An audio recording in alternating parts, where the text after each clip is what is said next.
uniremos a alabar a nuestro Digno Dios. Te daremos la gloria por tu gracia, bondad y amor. Te daremos la gloria, eres el Salvador. Te daremos la gloria por tu gracia, bondad y amor.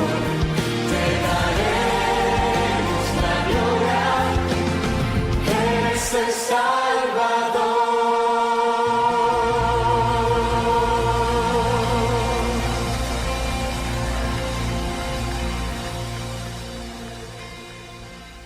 Buenos días, mis queridos hermanos y amigos en Cristo. Dios bendiga a toda la familia de la Iglesia Evangélica Bautista de Salamanca. Es un privilegio para nosotros dar inicio a esta reunión y poder compartir esta transmisión culto en línea. También le damos bienvenida a todas las personas que nos ven por primera vez. Hermanos, aunque estemos pasando esta situación, Dios quiere poner gozo y alegría en nuestro corazón. Oremos. Padre amado, te damos gracias por permitirnos de compartir esta mañana con todos los hermanos, amigos y familiares. Gracias, Señor, porque nos permites también llegar a otras personas mediante esta transmisión, Señor. Tú conoces a cada uno las situaciones que están pasando. Gracias porque tú cuidas de ellos, Señor. Hay personas que están sin empleo, hay personas que están enfermos, personas que están pasando por unas situaciones muy difíciles en esta situación. Queremos protegernos en tu santo nombre, Señor. Gracias, Padre, por este tiempo. Todo eso te pedimos, Señor, en el nombre de Cristo Jesús. Amén. Amén. Amén. Ahora leeremos la palabra de Dios en el libro de Romanos, capítulo 1, versículos 16 y 17. Porque no me avergüenzo del Evangelio, porque es poder de Dios para salvación a todo aquel que cree, al judío primeramente y también al griego. Porque en el Evangelio la justicia de Dios se revela por fe y para fe, como está escrito, mas el justo por fe vivirá. Debemos recordar, hermanos, que el Señor Jesucristo vino al mundo para morir por nuestros pecados. Y no debemos avergonzarnos del Evangelio, que es un mensaje que fortalece nuestra fe. Ahora los invitamos a cantar en familia las alabanzas a Dios y preparemos nuestro corazón para disfrutar del mensaje. Bendiciones.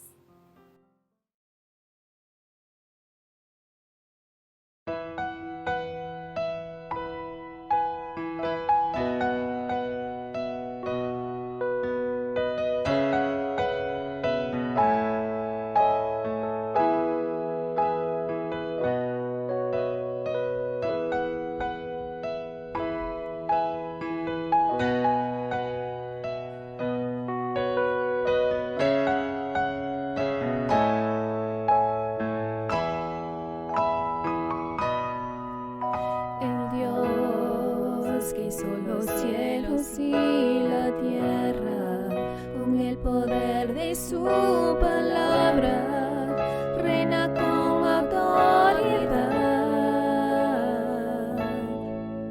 El Dios que aun los vientos le obedecen, una palabra es suficiente para los muertos levantar.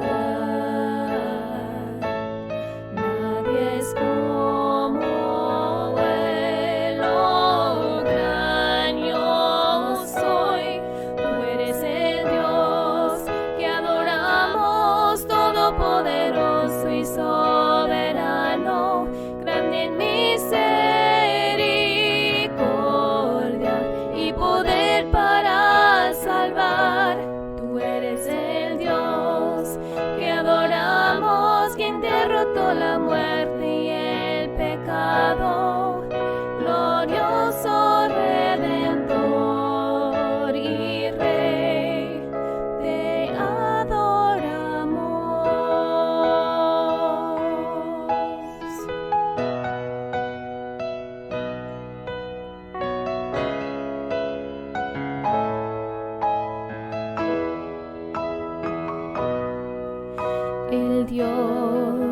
que descendió desde su trono para llevar sobre sus hombros nuestra culpa y transgresión.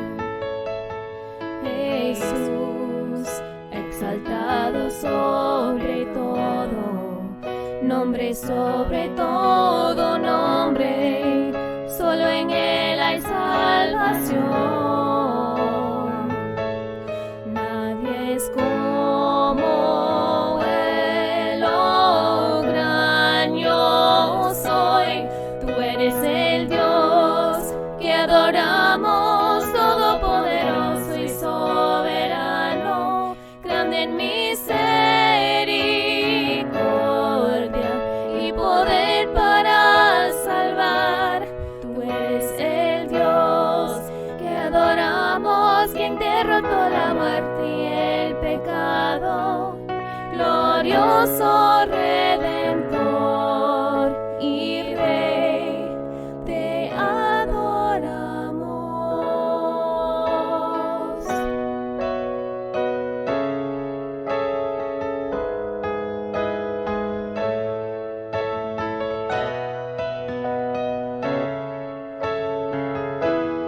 A Él sea la gloria y el poder, todo es de Él y para Él.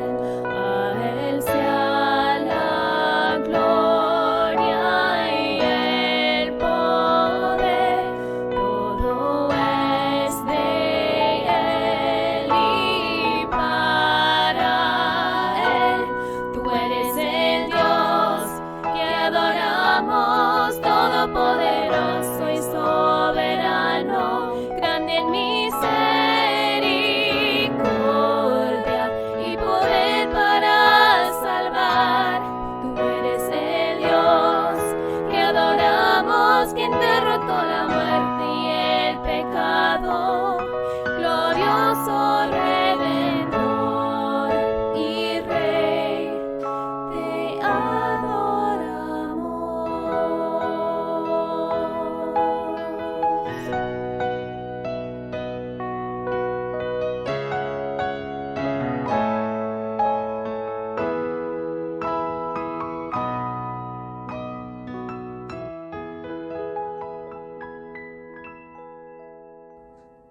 Buenos días, hermanos y hermanas de la Iglesia Evangélica Bautista de Salamanca.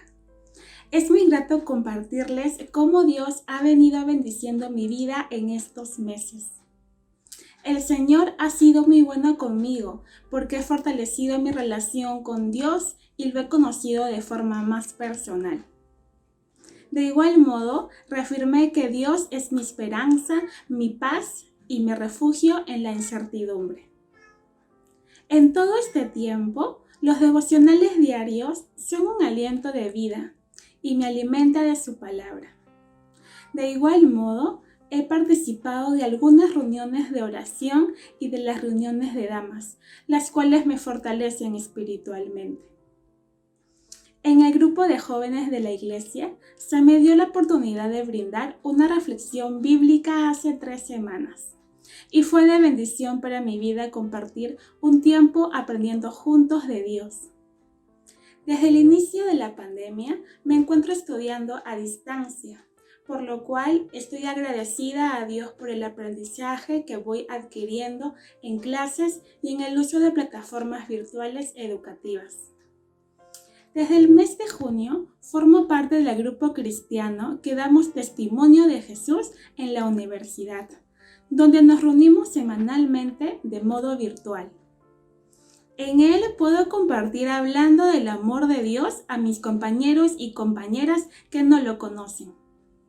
Hermanos y hermanas, oren por mí para que continúe dando testimonio a los demás. Muchas bendiciones.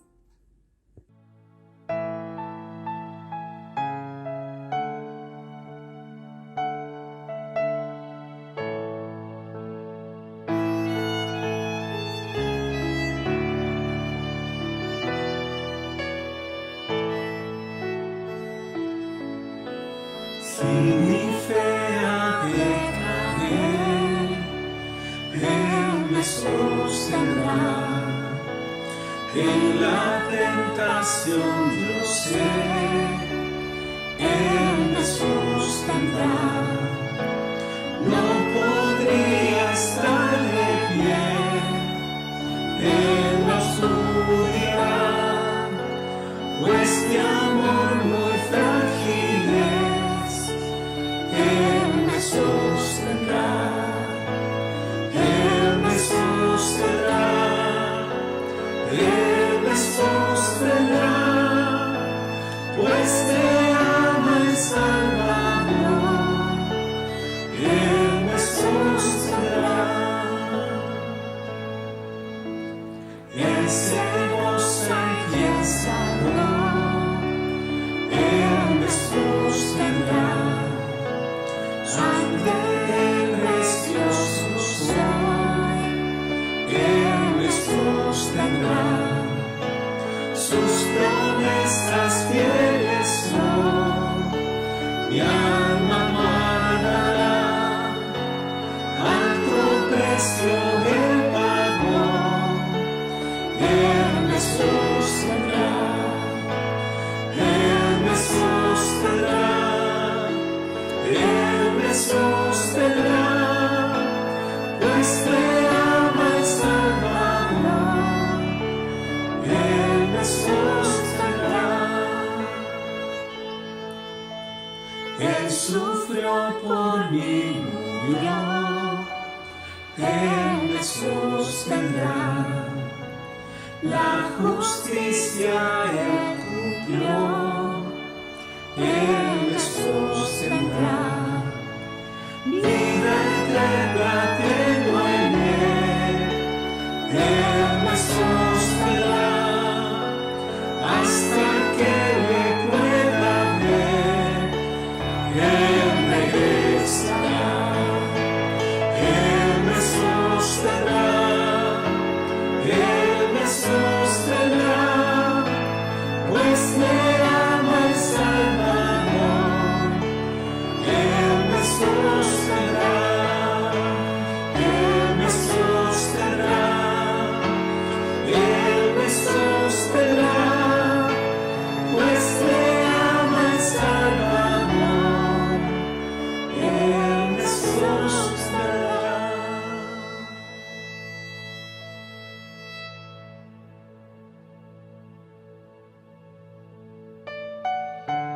Porque te tomé de los confines de la tierra, y de tierras lejanas te llamé, y te dije, mi siervo eres tú, te escogí y no te deseché.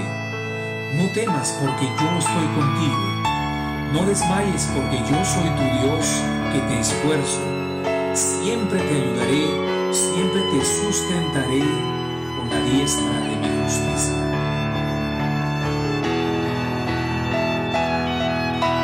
Él me sostendrá, Él me sostendrá, pues me ama el Salvador. Él me sostendrá.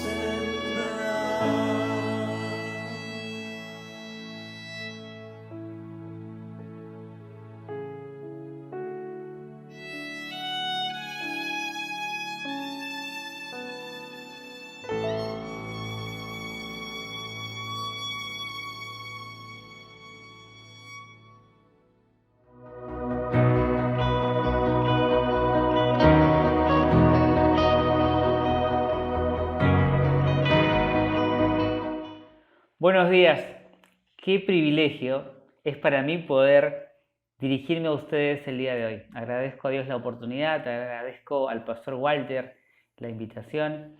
Estamos desarrollando en la iglesia el mes de los jóvenes, un mes donde a través de los devocionales, a través de las predicaciones, estamos pensando en los desafíos de Dios para la juventud, pero también pensamos en las tentaciones que experimentan, en las circunstancias que enfrentan y en las decisiones que tienen que tomar.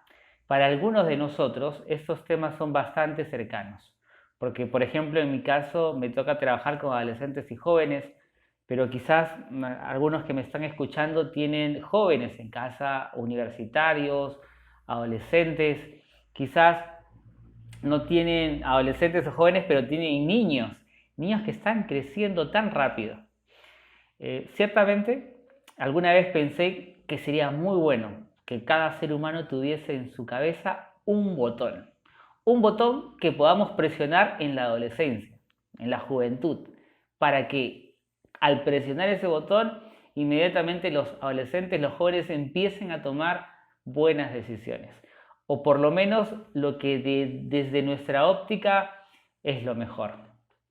Pero no es así, las decisiones siempre han sido un asunto personal. Quizá algunos ha pensado en algún momento que su ventana de oportunidad para formar a sus hijos o para formar a sus adolescentes, sus jóvenes, ya pasó. Y quizá piensa que bueno, ahora lo que nos toca es estar cerca y esperar que nuestros adolescentes, nuestros jóvenes tomen buenas decisiones. Pero ciertamente no tiene que ser así. Más bien les pregunto si es que acaso no podemos hacer algo intencional para influenciar en las generaciones más próximas. ¿Podemos hacer algo? Yo creo que sí. Yo creo que estamos llamados a influenciar en las generaciones más próximas con nuestro ejemplo.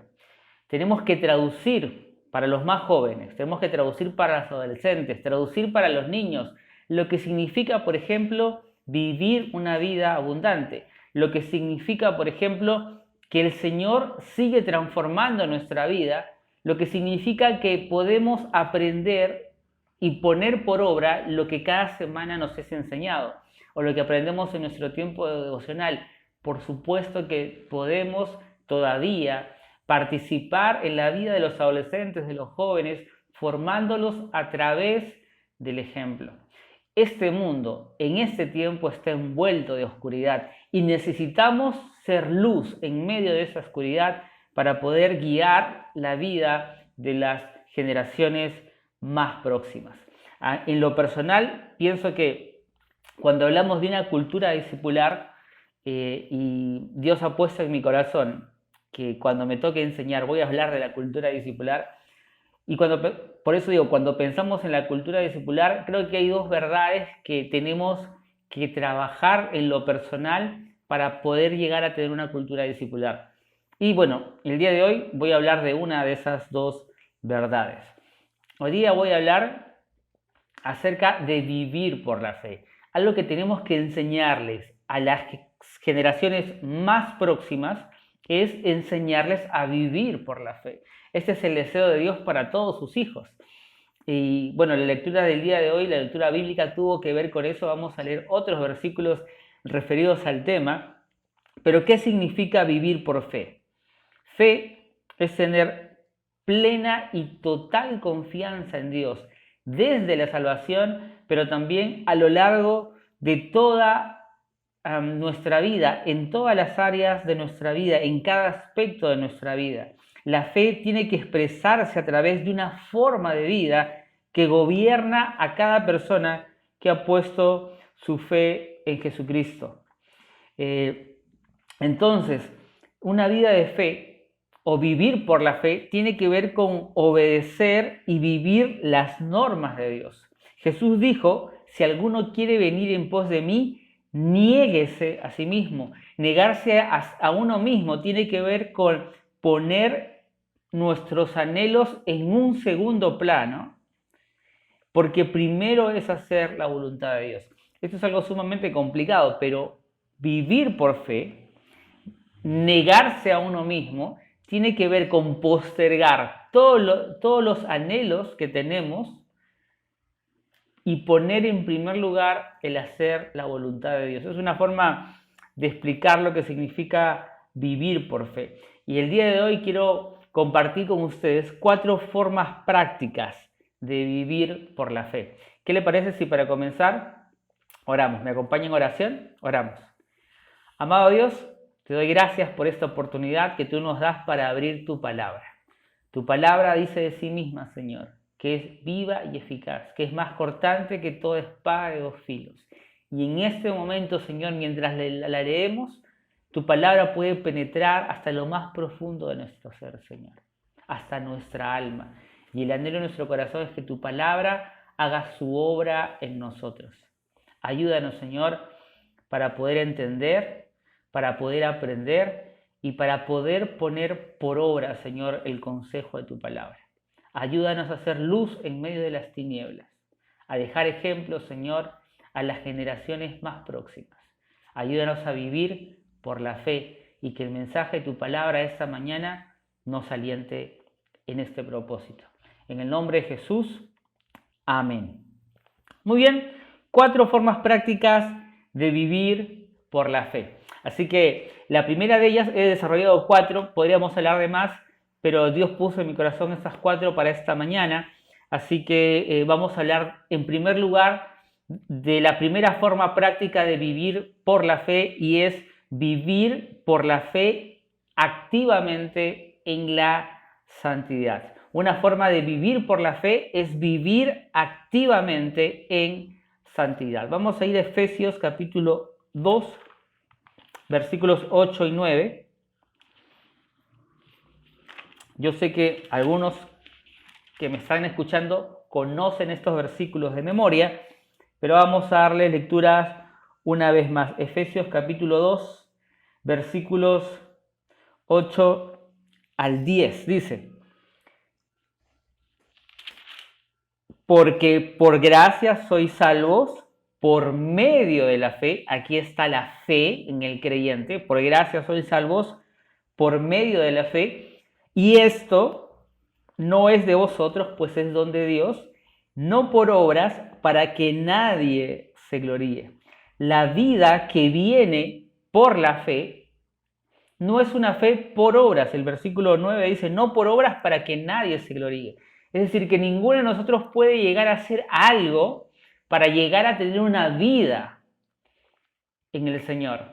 Vamos a hablar de esto un poquito más adelante, pero estamos hablando acerca de la salvación. Lo que está diciendo este pasaje es que el ser salvos de la condenación a la que cada hombre está encaminado desde el día en que nació, la única forma de salvarse de la condenación eterna no es por medio de las obras, es por medio de la fe, porque por gracia sois salvos por medio de la fe, y esto no es de vosotros, pues es don, es un regalo de Dios, no por obras, y de eso voy a hablar en la parte final, para que nadie se gloríe. Y el versículo 10 dice, porque somos hechura suya, creados en Cristo Jesús, para buenas obras, las cuales Dios preparó de antemano para que anduviésemos en ellas. Entonces, esta salvación, esta vida que viene por la fe, no es por hacer obras, pero sí es para hacer obras. El versículo 10, porque somos hechura suya, creados en Cristo Jesús, para buenas obras. Y esto tiene todo que ver con nuestra santidad. Porque si tenemos una idea equivocada de lo que es la santidad, y de repente creemos que la santidad es algo que es demasiado lejano para nosotros, o que de repente es algo muy abstracto y que no podemos realmente llegar a tener una vida en santidad, o incluso podemos llegar a pensar de que es intrascendente para nuestra vida real, y esto es porque no tenemos una idea correcta de la santidad. La santidad tiene que ver, por supuesto, con apartarse del pecado, pero no únicamente con apartarse del pecado, sino también con hacer esas buenas obras que Dios preparó de antemano para que anduviésemos en ellos. Esas obras que Dios preparó, pero también que nos capacitó para hacer. ¿Y por qué le digo esto? Santiago capítulo 4, versículo 17. Quizá alguno también lo sabe de memoria, y dice, y al que sabe hacer lo bueno y no lo hace, le es pecado. O sea, que si tú sabes hacer lo bueno, sabes hacer lo que a Dios le agrada y no lo haces, es pecado. Es decir, que el no hacer te quita la santidad. La teología explica que hay pecados de omisión y pecados de comisión. Los pecados de comisión son, por ejemplo, aquellos que Dios te dice que no debes hacer y tú los cometes. Por ejemplo, no sean chismosos, ¿no? Habla de que no debemos ser chismosos y nosotros somos chismosos. Cometemos el pecado del chisme. o de no ser mentirosos. Si mentimos, cometemos el pecado de mentir, o de mirar a una mujer con lascivia, y cometemos el pecado de la lascivia, y son pecados de comisión. Pero hay otros pecados que son pecados de omisión, cuando nosotros omitimos hacer algo que Dios nos pide. Y cuando omitimos hacer algo que Dios nos pide, estamos afectando nuestra santidad. Esto afecta, por supuesto, nuestra santidad, porque el no hacer lo que Dios nos pide es pecado, y el pecado afecta nuestra santidad. Así que si, por ejemplo, no estamos viviendo la gran comisión, por ahí que no somos rateros, no somos chismosos, no somos asesinos, nos esforzamos por ser fieles a nuestro cónyuge, pero no estamos cumpliendo la gran comisión, no estamos predicando el evangelio, eso afecta a nuestra santidad. Entonces, a veces parece que nuestra vida fuese no solo aburrida, sino que algo le faltase, a pesar de que nos esforzamos por ser buenos creyentes. Bueno, es que estamos omitiendo hacer cosas que Dios nos pide. Si no tenemos, por ejemplo, discipuladores, si no estamos nosotros discipulando y Dios nos pide que hagamos discípulos, entonces estamos omitiendo eso y eso afecta nuestra santidad. Si Dios nos pide que demos, si Dios nos pide que ayudemos, si Dios nos pide que le sirvamos y no lo estamos haciendo, la Biblia nos enseña que eso va en contra de nuestra santidad, porque al que sabe hacer lo bueno y no lo hace, esto le es pecado. Y el pecado afecta nuestra santidad. Y eso es algo que tenemos que hacer por fe. No solamente apartarnos del mal, sino hacer estas obras que Dios preparó de antemano para que anduviésemos en ellas. Así que quiero animarle a que por fe empiece a discipular, empiece a servir, y me dirás, hermano José, ¿cómo voy a servir en este tiempo? Bueno, la Biblia dice que debemos amar a nuestro prójimo como nosotros mismos. Que alguna vez Jesús le dijo a sus discípulos que cuando le diésemos de comer a los hambrientos, que vistiésemos a los desnudos, cuando curásemos a los enfermos, cuando visitemos a los presos, entonces se lo estamos haciendo a Él. El servicio a Dios no está limitado a los programas de la iglesia. Todavía podemos seguir sirviendo a Dios, y si no lo estamos haciendo, eso está afectando nuestra santidad. Dios le ha dado dones, le ha dado talentos, y si usted no los está usando, eso está afectando su santidad. Le animo a que usted pueda vivir activamente en santidad por la fe. Número 2, vamos a hablar acerca de vivir por la fe construyendo relaciones edificantes. Esto también es un desafío. Vamos a leer Proverbios capítulo 27, versículo 17. Proverbios 27, 17. Yo tengo algunos versículos aquí en mis anotaciones ya escritos. Yo les invito a que lo busquen. Proverbios 27, 17 dice: hierro con hierro se aguza, y así el hombre aguza el rostro de su amigo. De hecho, esto habla acerca de que dos metales pueden sacarse filo, pueden hacer que sean más eficaces. Esta semana tuve la oportunidad de filetear un pedazo de carne, ¿no? Y como un cuchillo parecía no tener filo, agarré otro cuchillo y empecé a frotarlos, los bordes filosos con los bordes filosos, ¿no? Inclinados. Y bueno, los que saben esto, los que lo han hecho, se pueden imaginar muy bien también, esto hace que tenga más filo. Así que corté la carne y pude hacer con mucha facilidad los filetes de carne. No me quedaron tan bien, pero pude hacer los filetes de carne tan afilado que el cuchillo que hasta me corté un dedo. ¿Por qué? Porque el hierro con el hierro se afila, se aguza. Y así el hombre aguza el rostro de su amigo. Otra versión va a decir en el mismo versículo: el hierro se afila con el hierro y el hombre en el trato con el hombre. Otra versión va a decir: para afilar el hierro, para ser mejor persona, el amigo. Es decir, para que el creyente pueda ser más eficaz, para que el hombre pueda ser mejor, aún el creyente pueda ser mejor creyente, pueda ser un mejor hijo de Dios, pueda ser un mejor padre, pueda ser un mejor amigo, un mejor esposo, necesita, por supuesto, una relación personal con Dios, una estrecha relación con Dios, pero también necesita de otro ser humano, necesita de otro creyente. Y vamos a leer 3 versículos más en este punto. Vamos a leer Hebreos capítulo 3, versículos 12 y 13, porque esto es parte del diseño de Dios. Hebreos capítulo 3, versículos 12 y 13. Dice: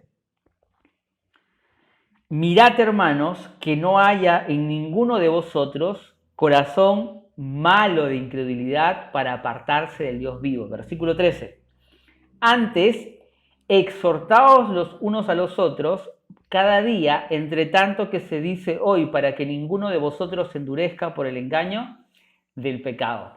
Para que no haya corazón de incredulidad, para que el creyente no endurezca su corazón por el pecado, antes tiene que haber exhortación de otros creyentes.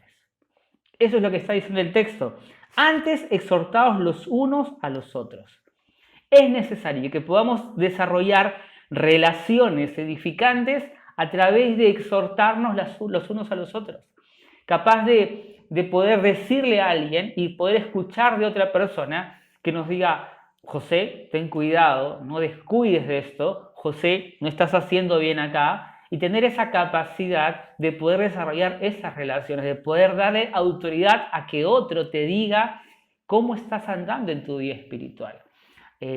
Muchos de nosotros no tenemos acceso directo al pastor de nuestra iglesia, y no porque el pastor no quiera, sino porque en la iglesia somos muchísimas personas. El pastor no puede conversar con todas las personas, hay líderes, y aún así muchas veces no podemos conversar con todos los líderes, no se puede. Y es necesario que intencionalmente empecemos a desarrollar relaciones donde nos encontremos, no solamente para conversar y hablar de preocupaciones quizás superficiales, sino hablar de conversaciones profundas también, de temas personales, de luchas personales, con el ánimo de exhortarnos. ¿Por qué? Porque esto va a ser o va a anticipar para que no se desarrolle en los creyentes un corazón duro de incredulidad. Vamos a leer Santiago capítulo 5, versículo 17, que nos va a hablar un par de características más acerca de estas relaciones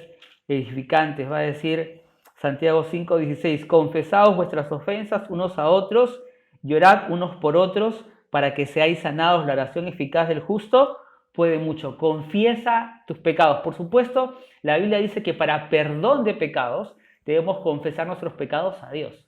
Y que si confesamos nuestros pecados, Él es fiel y justo para perdonar nuestros pecados y limpiarnos de toda maldad. Pero Santiago capítulo 5, versículo 16 está diciendo que también debemos confesar nuestros pecados a otros creyentes. Y eso es difícil. Es difícil quizá acudir de un hermano y decirle: hermano, estoy dudando acerca de la fe. Hermano, estoy siendo tentado a engañar a mi esposa. Estamos hablando de temas complicados, pero quizá no tengamos que llegar a asuntos tan complicados. Pero ¿por qué esperar más bien llegar a asuntos más complicados? ¿Por qué no empezar a hablar con otros creyentes acerca de las luchas personales que tenemos, para que este creyente pueda orar de forma específica, de forma intencional, por las cosas con las que nosotros estamos ofendiendo a Dios? Es muy triste muchas veces cuando en las iglesias, la iglesia se entera del pecado de alguien cuando este alguien ha sido llevado a disciplina. ¿Cuántas disciplinas, cuántos tropiezos, cuántos abandonos de la fe pudiesen haberse evitado si empezáramos o si hubiésemos empezado antes a desarrollar relaciones edificantes donde podemos trabajar con otros creyentes, una relación que nos ayuda a ser más eficaces, que nos edifica? La tercera cosa que quiero decir está en Colosenses capítulo 3, versículo 16. También quizá lo conoce, dice: la palabra de Cristo more en abundancia en vosotros, enseñándoos y exhortándoos unos a otros en toda sabiduría. Estas relaciones edificantes tienen que ser caracterizadas por la abundancia de la palabra de Dios para enseñar y para exhortar. Por supuesto, cuando hablamos de relaciones donde vamos a abrir nuestro corazón con otras personas, donde vamos a pedirle ayuda, donde vamos a darle autoridad para enseñarnos, para exhortarnos, no pueden ser con cualquier creyente. Tienen que ser creyentes que den testimonio que la palabra mora en abundancia en su vida. por su testimonio, pero también por la forma en la que usa la palabra para darnos dirección. Entonces, por la fe necesitamos desarrollar relaciones edificantes, relaciones que nos ayuden a ser más eficaces. Número 3. Por la fe debemos vivir con las prioridades en el orden correcto o vivir con prioridades correctas. Muchas veces hay gran cantidad de tiempo que desperdiciamos y gran parte de ese tiempo que desperdiciamos muchas veces es porque las prioridades de nuestra vida están fuera del orden correcto y terminamos lamentándonos de que hay muchas cosas que no pudimos hacer, especialmente en nuestra vida espiritual, porque no tenemos nuestra vida organizada en el orden correcto. Vamos a ir a Efesios capítulo 5, versículo 15. Efesios 5, versículo 15 al 17. Nos dice: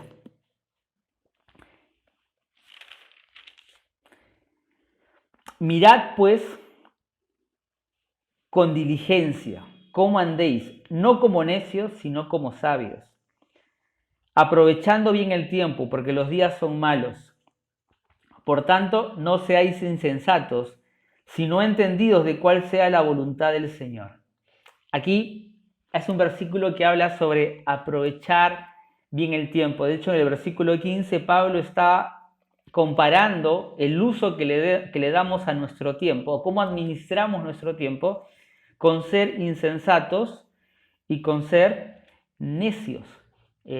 Lo acabamos de leer en el versículo 15 y versículos más abajo también está hablando, el versículo 17 está hablando de la insensatez de no aprovechar el tiempo. Entonces, para Dios es importante cómo aprovechamos el tiempo. La palabra aprovechar tiene que ver con comprar algo y sacarlo de su condición. Esa palabra podría usarse, por ejemplo, cuando uno va a comprar a un esclavo, cuando lo saca de la condición en la que está para que sea una persona de utilidad. Bueno, aprovechar el tiempo tiene que ver con redimir el tiempo, tiene que ver con sacarlo de la esclavitud en la que está, porque va a decir que este tiempo son días malos, pero tiene que ver también con un sentido de urgencia, ¿no? ¿Por qué? Porque los días son malos.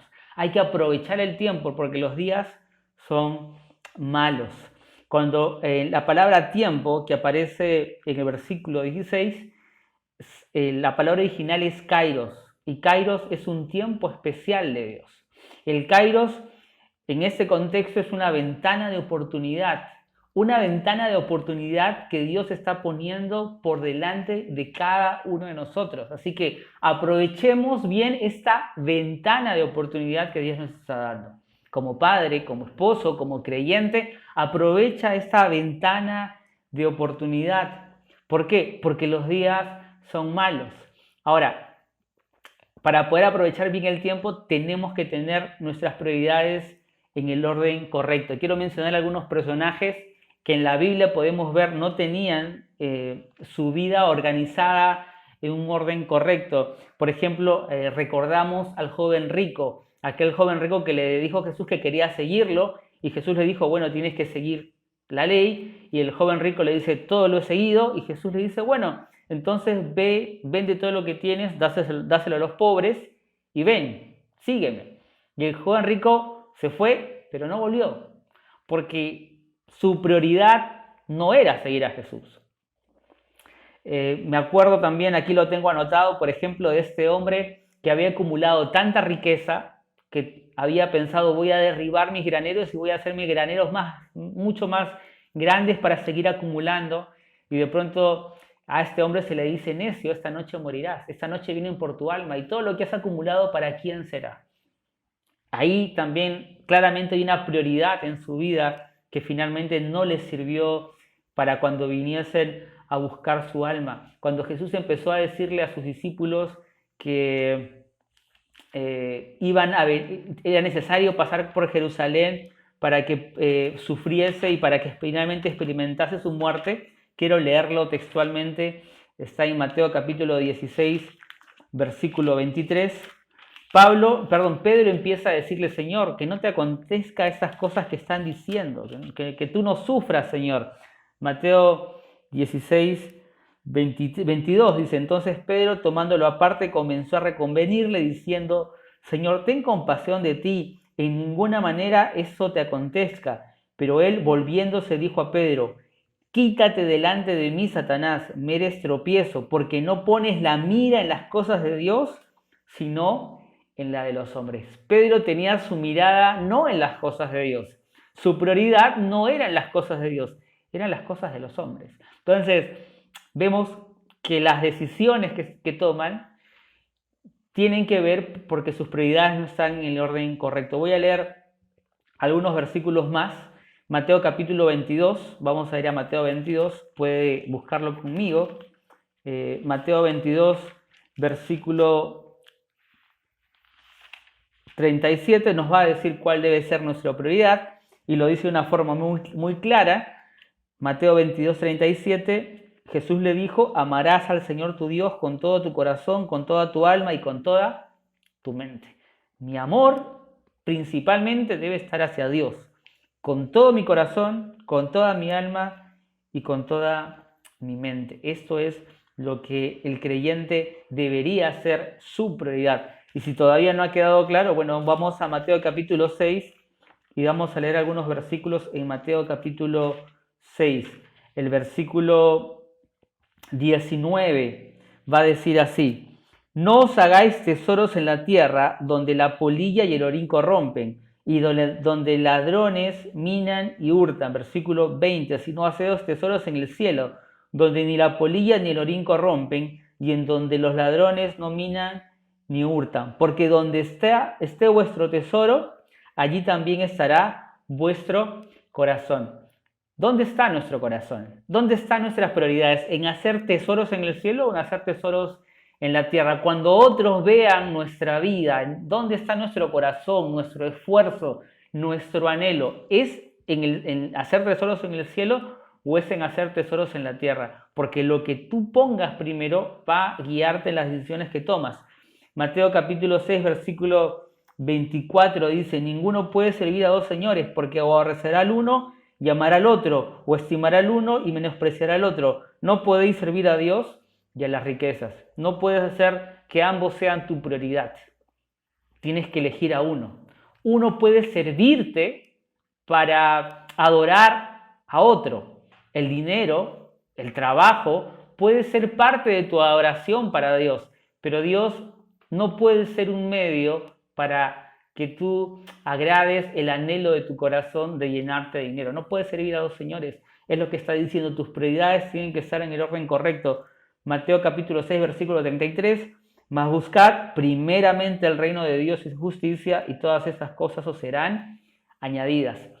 Esas son nuestras prioridades. O debería ser nuestra prioridad. Y a partir de esa prioridad empezar a construir todo lo demás. Así que por fe necesitamos organizar nuestras prioridades. Por fe debemos vivir con prioridades en el orden correcto. Y eso es algo que podemos dejar, por supuesto, a las generaciones más próximas.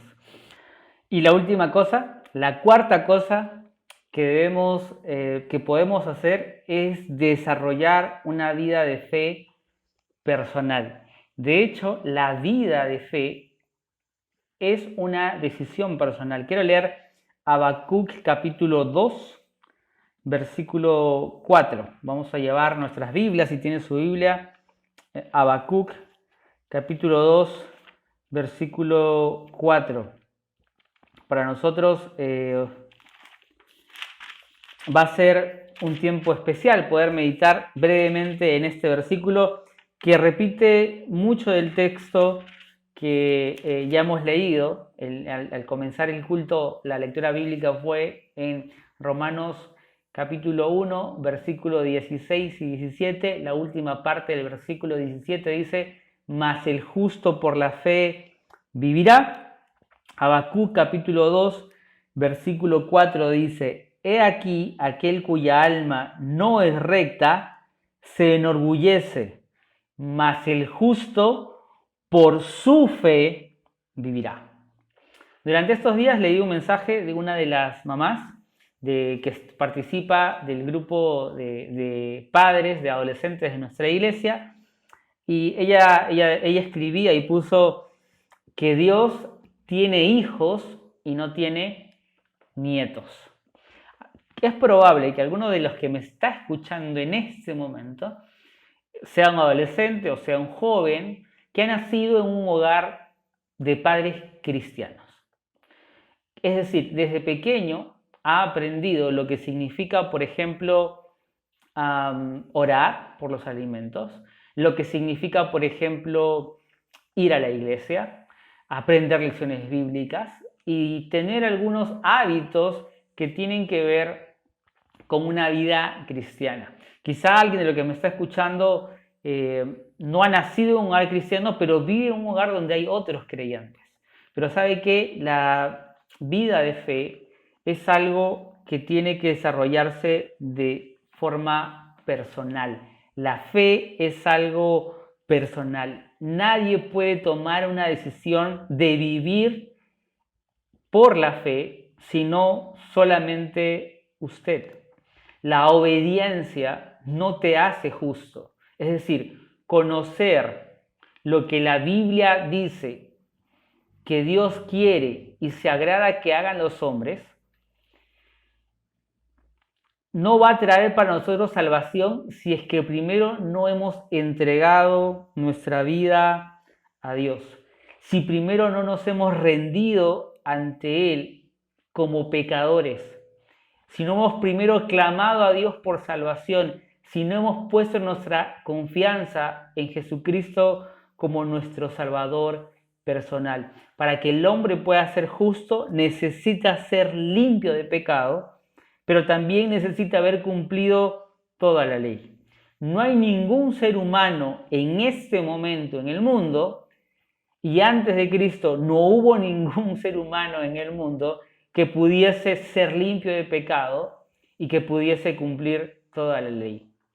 Jesús fue el único hombre que fue completamente limpio de pecado y que además cumplió toda la ley. Jesús fue realmente justo. Por eso la Biblia dice que el justo murió por los pecadores. Jesús puede poner en nosotros su justicia si nosotros estamos unidos a Él. Y la única forma de unirnos a Cristo o la única forma de llegar a Dios es a través de Jesús. Es a través de tomar una decisión de poner toda nuestra confianza en Jesús para salvación, pero después de ser salvos, poner toda nuestra confianza en Jesús para cada área de nuestra vida. Romanos 1:17, porque en el Evangelio la justicia de Dios se revela por fe y para fe, como está escrito, mas el justo por la fe vivirá. ¿Quiere usted estar seguro de que al momento en que se presente usted delante de Dios, Dios lo va a reconocer como justo? Bueno, la única manera de que Dios le reconozca como justo es por medio de la fe. Fe en Jesús. Confianza plena y absoluta en Jesús. No en ninguna otra cosa, sino únicamente en Jesús. Jesús dijo, yo soy el camino, la verdad y la vida. Nadie viene al Padre sino por mí. Así que usted puede empezar a desarrollar una nueva vida en Cristo a partir de rendir su vida a Dios, de entregarle el control de su vida, a reconocer que usted, estando en control de su vida, lo que ha hecho es pecar y ofender a Dios, que no es limpio de pecado, pero que además no ha cumplido la ley de Dios. Estas dos cosas descalifican a toda persona, lo descalifican a usted de ser declarado justo. Pero la justicia de Jesús puede estar sobre usted si usted confiesa que es un pecador, si usted confiesa que Jesús vino a morir para salvarlo a usted de su pecado. Y si le declara a Dios estas cosas y pone su confianza en Él, Entonces, la Biblia dice que si confesamos con nuestra boca que Jesús es el Señor, si creemos en nuestro corazón que Dios le levantó de los muertos porque Jesús murió en la cruz por nuestros pecados, pero no se quedó muerto, sino que venció la muerte, la Biblia dice que seremos salvos. ¿Está usted dispuesto a iniciar una vida de fe, una fe personal? Si eres un joven, una señorita, un adolescente que ha nacido en un hogar cristiano y no has rendido tu vida a Jesús, estás a tiempo de hacerlo. Te invito a que así lo hagas. Queridos hermanos, 4 cosas en las que podemos tener una vida práctica de fe. Vivir por la fe por medio de aceptar a Jesús como nuestro Salvador personal. Vivir en la fe por medio de tener santidad de forma activa en nuestra vida. Vivir por fe relaciones que edifican nuestra vida. Y vivir por fe poniendo las prioridades en el orden correcto. Le invito a revisar estas cosas en su vida y le invito a que pueda dejar ejemplo para las generaciones más próximas de que se puede en el Señor vivir por la fe. ¿Oramos? Señor, gracias por ese tiempo que tú nos has dado para meditar. Tú sabes, Señor, si realmente somos creyentes. Sabes si realmente estamos viviendo, Señor, una vida de fe, Padre Santo. Sabes si somos santos, porque nos estamos alejando del pecado, pero también sabes, Señor, si estamos omitiendo hacer, Padre Celestial, esas obras para las cuales tú nos has capacitado. Padre Santo, no sé cuándo fue la última vez que alguno de nosotros compartió el Evangelio. No sé cuántos de nosotros, Señor, nunca hemos tenido a alguien a quien discipular, alguien a quien acompañar en su vida espiritual. Ayúdanos a tomar esos pasos de fe, Señor, también para desarrollar relaciones edificantes, donde podamos ayudar a otros, pero también que seamos ayudados para ser hijos tuyos eficaces, para ser mejores, Señor, por medio de que otros nos exhorten. Ayúdanos, Dios, a tener nuestras prioridades en orden correcto, Padre Celestial. Que no pasen los años y nos lamentemos de todo lo que no hicimos para ti, porque tuvimos otras prioridades. Que otros puedan ver eso en nuestra vida, Señor, y que podamos inspirar la vida de aquellos Padres Santos que están creciendo, viendo nuestra vida, Señor. Gracias por ese tiempo que tú nos has dado. En el nombre de Jesús. Amén. Queridos hermanos, muchas gracias. Nos encontramos la próxima semana. Que el Señor le bendiga.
Buenos días. Queremos aprovechar la oportunidad para agradecer a todos los que nos siguen por este medio y por las redes sociales. Les invitamos a suscribirse, a la vez también para que compartan los devocionales que pasamos de lunes a viernes a las 8 de la mañana y los cultos el día domingo a las 10 de la mañana. Asimismo, después del culto a las 11, la escuela dominical, donde invitamos no solamente a los niños, sino a los padres de familia a participar de esas enseñanzas juntamente con sus niños. Los días miércoles tenemos la reunión de damas a través de las llamadas conferencias. Animamos a todas las damas para que puedan participar de esto e invitar a otras mujeres a participar de estas reuniones, porque se han hecho interesantes, cada vez son más impresionantes de ver la cantidad de damas que se conectan a través de su teléfono. Quisiéramos también animar a que las damas que pueden hacerlo vía Zoom, pues lo hagan el día viernes a las 5 de la tarde. Es un tiempo bonito, es un tiempo de estudio bíblico, es un tiempo que las mujeres disfrutan, así que le animamos para que también usted participe de nuestra reunión de mujeres los días viernes a las 5 de la tarde. Alguien ha dicho que un cristiano es tan fuerte como su tiempo de oración. Podríamos decir lo mismo de las iglesias. Una iglesia es tan fuerte como su tiempo de oración. Nosotros tenemos una reunión de oración todos los días martes a las 7 de la noche. Le animamos para que participe con nosotros. Únase con nosotros y participe de este tiempo de oración. Le aseguro que a usted va a salir bendecido. Si hasta ahora no lo ha hecho, únase con nosotros. Y por último, quisiera aprovechar la oportunidad también para animar a todos para que el día domingo a las 12 del día, el próximo domingo a las 12 del mediodía, podamos tener un tiempo de comunión como iglesia. Hemos estado pasando enseñanzas respecto a la juventud, devocionales para la juventud, todo este mes de septiembre. Así que el día domingo vamos a reunirnos vía Zoom para tener un tiempo de comunión con la juventud, para tener un tiempo de confraternidad con la juventud. Le animamos para que se pare este tiempo, esta hora, y el próximo domingo, el último domingo del mes de septiembre, podamos estar juntos en un tiempo de comunión. Le animo a participar con nosotros. A todos los varones que nos están mirando, queremos invitarlos a nuestra reunión de varones el sábado 26 a las 8 de la noche. Es una reunión también de mucho regocijo y de poder confraternizar entre los varones de nuestra iglesia y los amigos que quieren unirse a esta reunión. Queremos agradecer al Señor por el tiempo que hemos disfrutado de alabanzas, el tiempo de disfrutar de la palabra del Señor a través del mensaje predicado en esta ocasión por el pastor Manzanares. Y queremos también agradecer a Dios por la participación de cada persona que ha tenido la oportunidad de compartirnos algo durante este culto. Deseamos que el Señor les bendiga, que sea una semana de mucha bendición, una semana en que podamos estar compartiendo el mensaje de la palabra de Dios de una o de otra manera, que podamos tratar de comunicarnos entre nosotros para conversar y saber cómo nos encontramos, qué está pasando durante estos días un tanto difíciles para el país y para el mundo, pero creo que en la gracia de Dios todo es factible y podemos tener una semana de bendición. Que el Señor les bendiga, hermanos. Llega